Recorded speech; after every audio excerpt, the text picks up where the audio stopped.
L'intensité de votre douleur n'est pas représentative de l'état de vos tissus. Ça, c'est la question qu'on essaie de répondre aujourd'hui. On a scindé la réponse en plusieurs vidéos qui prend racine sur le modèle biopsychosocial. On a déjà fait 2 vidéos qu'on tente dans ces vidéos-là de parler des aspects biologiques de l'expression de la douleur, des aspects psychologiques. Puis là, on est rendu à l'aspect social. Exact. Comment l'aspect social, notre contexte social peut influencer notre perception de la douleur, dans le positif puis dans le négatif. Oui, c'est ça. Donc, on va parler des différents aspects qui peuvent influencer la douleur. Toujours dans l'idée que de plus qu'on en connaît, ben mieux on se situe là-dedans. Puis que, ben, éventuellement, ça peut aider un peu à mieux comprendre comment notre corps fonctionne, puis peut-être un petit peu aider à savoir qu'est-ce qui fait que notre douleur est très haute une telle journée. Ben, c'est là qu'on essaie de faire ces liens-là. Donc, sans plus tarder, c'est parti. Ben, le point numéro 1 qu'on a mis, c'est, on a fait d'y aller avec une méthode d'entonnoir, dans l'autre sens, pardonnez-moi. Moi y arriver, promis, moi y arriver. On rit parce que j'arrêtais pas de me tromper tantôt. C'est ça. Quand on n'était pas devant la caméra. Et puis là, donc c'est ça. Donc, les personnes qui nous entourent vont vraiment avoir une influence sur comment on perçoit notre douleur. Dans la vidéo qu'on a faite précédemment, quand on parlait de la psychologie, Cindy a donné l'exemple du parent qui était très très nerveux ou qui s'inquiétait beaucoup pour son enfant qui venait de se blesser ou qui allait avoir un vaccin.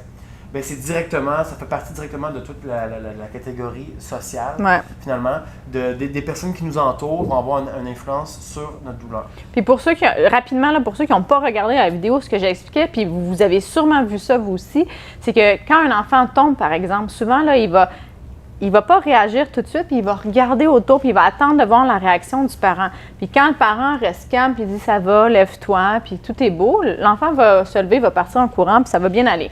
Si le parent arrive en courant, qui est stressé, qui « oh mon Dieu, l'enfant va avoir eu un grand délai des fois, puis là, il va se mettre à pleurer, puis là, comme s'il avait mal, mais à la base, il n'y a pas eu de réaction. Des fois, il peut même pas s'être blessé.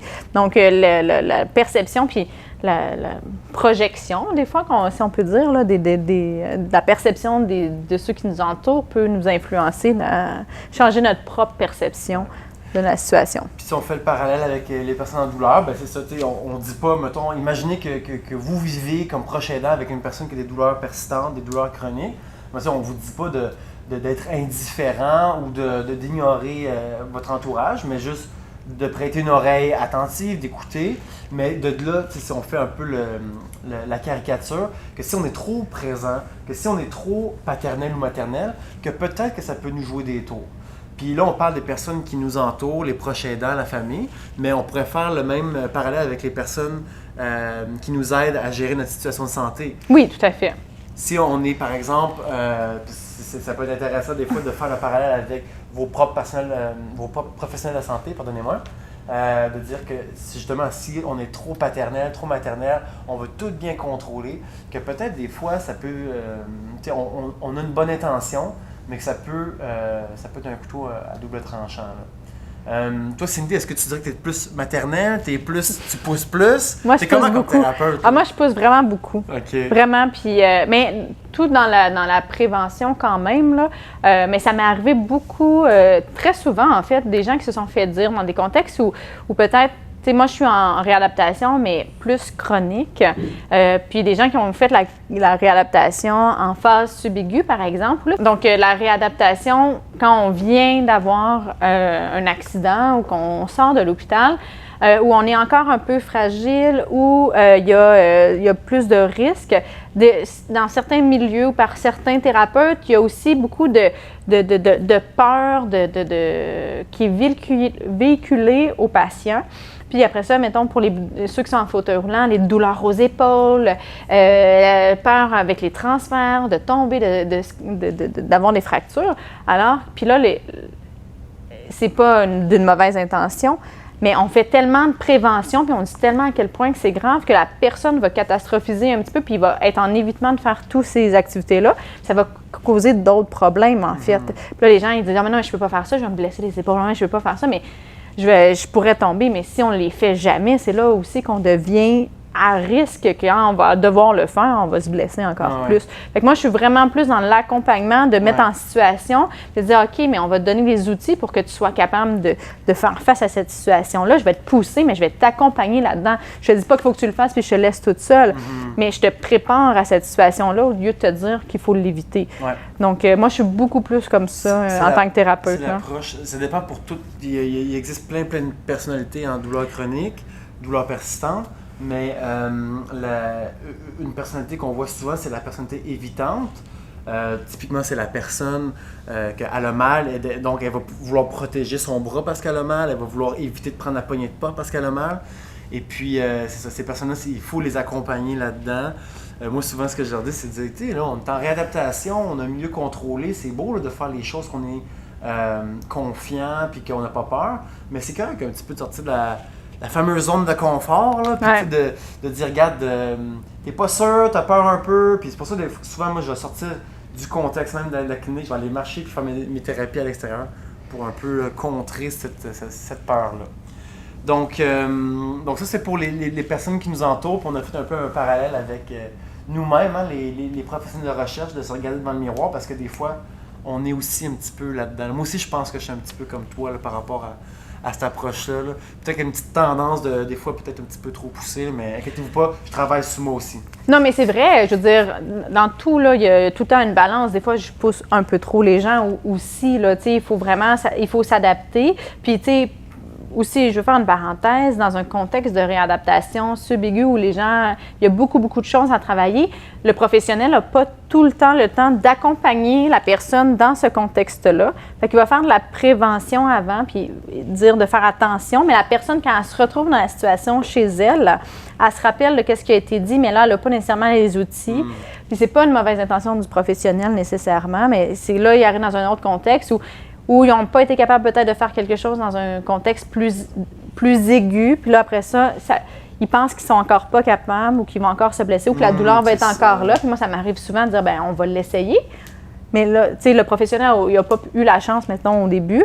Moi, j'arrive plus tard dans la maladie ou dans la réadaptation. Puis là, je suis dans ce contexte-là. Puis là, je le fais essayer à la personne. Je la pousse un peu, mais je l'accompagne là-dedans, je la sécurise. Puis là, finalement, il se passe rien. Ça va bien, où la personne est capable, où il n'y a pas de douleur et tout ça. Donc, c'est complexe, là, mais oui, c'est ça. Puis, tu sais, il faut s'adapter aux personnes, au contexte. Il y a beaucoup de choses qui changent. Fait que oui, des fois, on pousse trop, puis il y en a qui ne poussent pas assez, mais...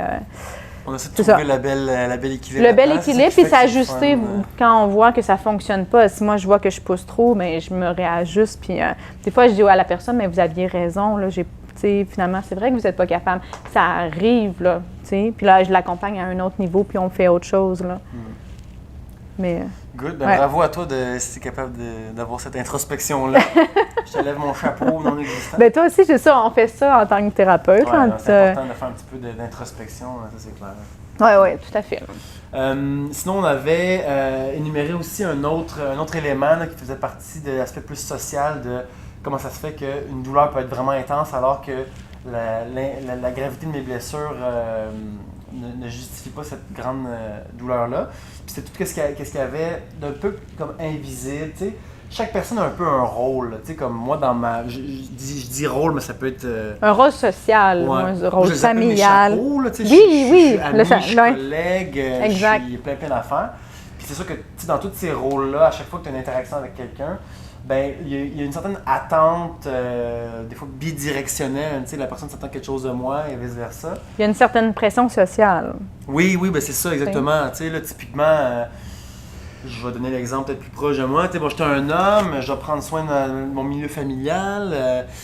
Donc, à quel point que je peux exprimer ma douleur. Puis des fois, tu sais, on parle beaucoup de douleur, mais il y a aussi un autre terme qui est vraiment intéressant là-dedans de mettre dans l'équation, c'est la souffrance. Tu sais. Je peux avoir mal, mais je ne souffre pas, donc finalement, tout va bien. Alors que je peux avoir un petit peu mal, mais cette petite douleur-là crée une grande souffrance. C'est ça. Imaginez que justement j'ai mal à mon coude, un 3 sur 10, mais à cause de ça, je suis pas capable de bien faire les choses au quotidien puis de prendre soin de mon petit bébé, ben ça peut peut-être créer une grande souffrance, tu sais là. Mais c'est pour ça qu'on parle de modèle biopsychosocial, parce que cette douleur-là qui est biologique en tant que telle, la blessure, à cause du rôle social qu'on n'est plus capable d'avoir, que je suis pas capable de m'occuper de mon enfant alors que c'est censé être le rôle attendu, puis que je veux le rôle que je veux faire, mais ça me crée une souffrance psychologique parce que là, je me sens diminuée en tant que, dans mon rôle en tant que papa, par exemple, ou moi, en tant que maman. Là. Donc c'est ça. Puis sinon, c'est ça, toujours on essaie d'élargir un peu toujours l'aspect social. Après ça, il y a des différents milieux dans lesquels on va travailler, là, tu sais. De quand même, on va dire, 40 ans de notre vie, c'est le milieu de travail là, qui prend quand même, on va dire, une bonne proportion de notre vie quotidienne. Puis dans le fond, là-dedans aussi, ça peut avoir vraiment un grand impact sur notre intensité de douleur. On peut avoir les exemples multiples du client, du patient qui est venu nous approcher puis dire, ben, coudonc, j'ai mal, j'ai vraiment une grande envie de retourner au travail, mais mon boss me croit pas ou il n'accepte pas un retour au travail progressif ou mes collègues, je sens qu'ils me stigmatisent un petit peu du style je pense qu'il fake, il est toujours en arrêt de travail, lui on sait bien ça. Donc ça aussi, ça peut avoir une influence justement sur l'intensité de la douleur qu'on va avoir. Là. C'est un milieu de travail qui va être ouvert, accommodant, à l'écoute, va permettre une intégration au travail puis une gestion propre de notre douleur plus facile. Donc pour vous-même, hein, si vous-même vous êtes déjà pris un peu la main dans le sac à juger quelqu'un qui était souvent en arrêt de travail, ben tu sais, je vous challenge, je vous mets au défi d'aller leur poser des questions avec une posture très très ouverte et curieuse. C'est sûr, c'est difficile de toujours poser nos questions dénudées de jugement, mais déjà, ça peut avoir un super bel effet positif. Écoutons, finalement, mes collègues, ils s'intéressent à ma condition, je me sens pas jugé, parce qu'on sait que c'est quand même un enjeu quand même important chez les travailleurs, là, les relations qu'ils ont par rapport à leur capacité à retourner au travail. C'est un petit peu dommage, parce que des fois, les personnes ils ont vraiment des bonnes volontés. Puis juste une petite une notation quand même intéressante. Là. Souvent, on entend dans les milieux de travail, ah oui, lui, il veut profiter du système. Sachez que c'est vraiment petit comme proportion les personnes qui veulent là, vraiment profiter du système. Donc, si vous avez un jugement à avoir, là, ça serait sûrement comme l'autre côté de la médaille. Là, parce que la proportion de personnes qui sont vraiment là de manière consciente en train de profiter du système, c'est vraiment une infime petite partie. Moi, je peux vous dire, j'ai quand même eu beaucoup de patients, c'est pas nécessairement en douleur, mais c'est en déficience, là, beaucoup avec la sclérose en plaques, puis qui était, quand le début de la maladie, c'était moins flagrant, moins visible, puis il y a beaucoup de fatigue, il y a une lenteur cognitive, puis il y a beaucoup de douleur aussi, dans certains cas, pour la sclérose en plaques, puis j'ai beaucoup de patients qui m'ont dit, mon employeur acceptait pas, il fallait que je me cache, je pouvais pas prendre une journée de congé, fait que je venais, j'étais super fatiguée ou j'avais des grandes douleurs. Puis après ça, j'arrivais à la maison, j'étais plus fonctionnelle parce que je voulais vraiment pas perdre mon emploi. Ça amplifie la situation, ça crée beaucoup de stress. Puis alors que ça peut être bien vécu, puis bien, on peut accommoder, on peut juste se sentir, accepté, écouté, considéré, va enlever une grosse portion du stress puis du fardeau qu'ils ont sur les épaules. Puis ça va enlever une grosse... En fait, ça va régler un gros morceau du problème puis dire, OK, mais tu sais, aujourd'hui, je vais travailler à la maison parce que je suis un petit peu plus fatiguée, sinon je ne pourrais pas m'occuper de mon enfant le soir. Puis, dans certains contextes, ça va même créer plus de problèmes physiques parce que la personne ne se sera pas écoutée assez puis elle va avoir accentué ses douleurs, sa fatigue et tout. Donc, il peut arriver des accidents de travail parce qu'on n'est pas autant... il y a plein de choses négatives qui peuvent être autour de ça, alors que si on est dans des milieux plus ouverts, puis qu'on... Accompagnateur, puis c'est réel, les douleurs chroniques, on en parle aussi pour la dépression, par exemple, puis la maladie mentale, tout type de maladie mentale, tout ce qui se voit pas, en fait, là.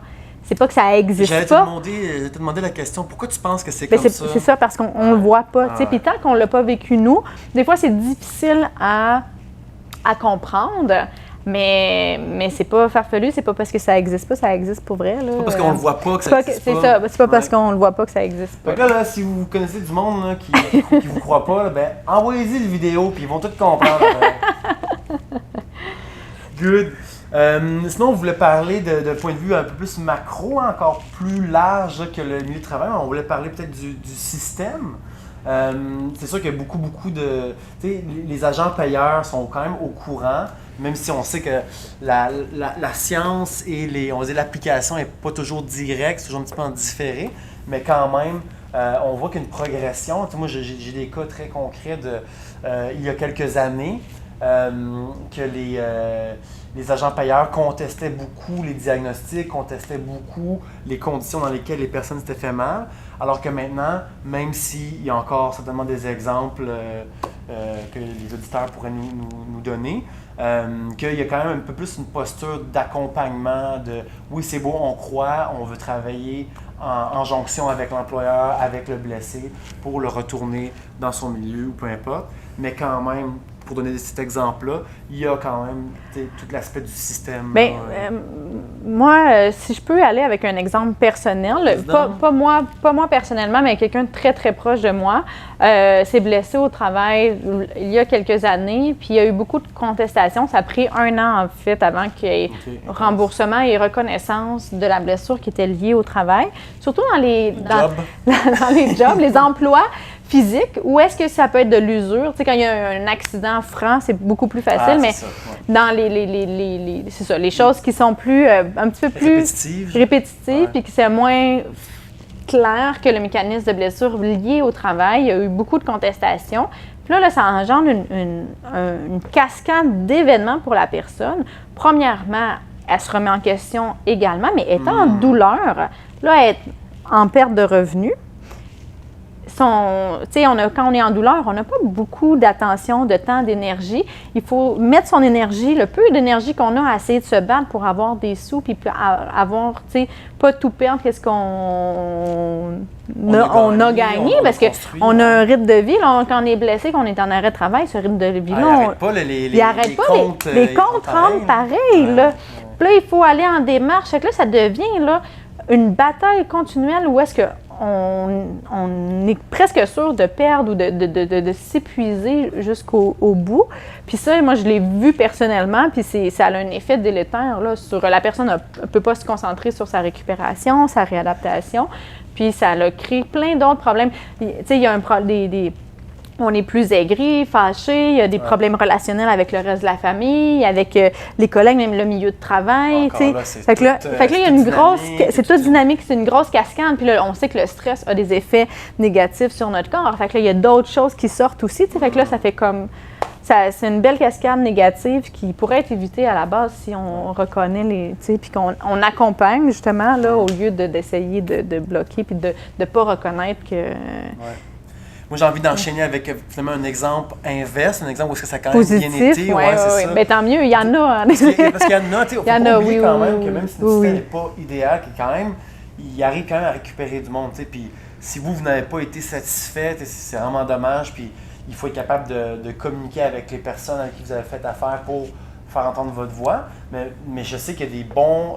Ce filet social-là est quand même pas mauvais. Moi, j'ai un exemple aussi proche dans ma famille où est-ce que une mauvaise blessure, tout croche dans la jambe, finalement, la totale pour la réadaptation, on augmente les capacités le plus haut qu'on peut, ça n'a pas fonctionné finalement, prends un méga bon cours pour compléter, pas compléter, mais acquérir des connaissances pour faire un job, un emploi similaire à ce qu'il y avait avant, avec un salaire équivalent.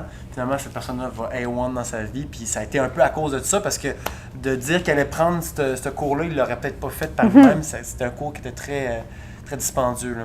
Donc c'est ça. Mais comme tu as dit, puis j'aimerais quand même qu'on soit sensibilisé par rapport à ça. Je ne sais pas c'est quoi les statistiques maintenant, mais dans le temps que j'étais à l'école, j'avais un cours de blessures au travail, de retour au travail. Puis c'était comme... je pense que c'était à 6 mois là, que les statistiques des possibilités de retour au travail, ça chutait big time. Ça chutait de manière très, très drastique.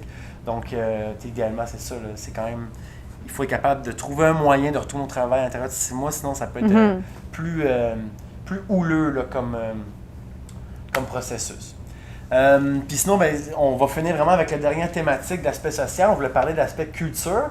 Puis c'est là qu'on n'était pas trop sûr de où est-ce qu'on allait placer ce thème-là, parce que finalement, la culture, on la voit un peu partout, tu sais. Il y a une culture dans des cercles d'amis, il y a une culture dans... Moi ici, on est dans le monde de la réadaptation, il y a une culture dans nos villages respectifs, une culture du Québec. Fait que, tu sais, la culture se voit un petit peu partout, mais il y a quand même certaines tendances Ouais. qu'on peut voir dans les différents milieux.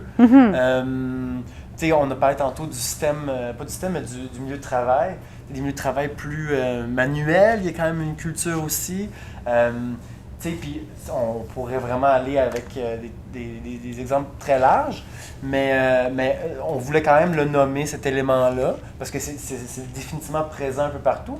On voulait peut-être terminer avec cette question-là, parce qu'on vous demande, est-ce que vous avez déjà vécu ou peut-être perçu dans certaines cultures ou sous-cultures de votre environnement un impact que cette culture-là avait sur l'interprétation de la douleur ou sur le vécu de la douleur? Donc, on aurait été curieux à savoir là, qu'est-ce que vous en pensez. Je sais pas ce que est-ce que tu veux-tu dire un mot par rapport à ça ou tu veux-tu donner une autre question? Non, tout à fait. Puis, tu sais, puis tout ça pour dire que c'est pas négatif ou positif. Je pense qu'il faut juste le reconnaître, de dire, bien, peut-être que ma perception est pas peut-être, là, notre perception est influencée par plein de choses. Puis là, on l'a vu aussi le modèle biopsychosocial, mais aussi au niveau du social. De où on est dans le contexte culturel et social va faire qu'on va avoir une vision, on va mettre une lunette différente pour regarder la situation de notre douleur, puis comment on l'aperçoit. Fait que juste le savoir, de dire que bien, ça influence. Puis est-ce que ça influence positivement puis que c'est un facteur favorisant? Tant mieux. Mais si vous voyez qu'il y a des choses qui sont négatives, bien dire, OK, mais est-ce que c'est possible de penser différemment? Est-ce que c'est coulé dans le béton, là, ou est-ce qu'il y a des gens qui pensent différemment, là? Donc, ouvrir ses horizons, puis de reconnaître ça, puis d'essayer de voir si on pouvait changer des schémas de pensée face à la douleur. Donc voilà, c'est juste dans l'objectif là, d'aller mieux, puis de mieux vivre des situations qui pourraient être douloureuses ou des blessures, des douleurs. Une souffrance. De comprendre qu'est-ce qui se passe, un peu toutes les dynamiques, des fois ça peut déjà aider un peu. Exact. Donc voilà, on termine une série de 3 vidéos sur le modèle biopsychosocial de la douleur. Si ça vous intéresse de voir les 2 précédentes vidéos sur l'aspect biologique et l'aspect psychologique qui influencent la douleur, les liens vont être en description. Donc, ça fait le tour. C'est sûr que, je dois dire, on a fait un tour bref et... À la demande des auditeurs, on a essayé de s'adapter. Et général, hein, puis c'est pas pour que vous vous diagnostiquiez vous-même, c'est juste pour... En termes de connaissances, et si vous sentez que vous avez besoin d'un suivi d'un professionnel, on vous invite fortement à consulter un professionnel. Ça peut vous aider, hein, puis justement d'essayer des fois de changer les perceptions, de vous dire qu'est-ce qui est normal ou pas normal, ou qu'est-ce qui en est réellement, là. Donc, ça peut vous aider grandement. Donc, on vous invite à consulter si vous en ressentez le besoin. Puis sur ça, bien, on est vraiment content. Merci d'avoir fait des vidéos. De me recevoir, de faire ça avec moi. Ben oui, c'est vraiment le fun. Oui, merci pour ton expertise et toutes tes connaissances très intéressantes sur la douleur. On va vous faire plein d'autres vidéos sur la douleur. Oui. Donc, si jamais vous avez des questions par rapport à vos douleurs et peut-être ce modèle-là, différentes thématiques, hein, vous pouvez nous écrire, ça va nous faire plaisir de faire des vidéos, puis pour répondre peut-être à vos questions ou répondre manuellement à l'écrit à vos questions. Donc, si vous avez aimé, on vous invite à faire un pouce sur la vidéo, à faire j'aime. Donc, voilà. Sur ce, on vous souhaite une très bonne journée. Au revoir! Yeah!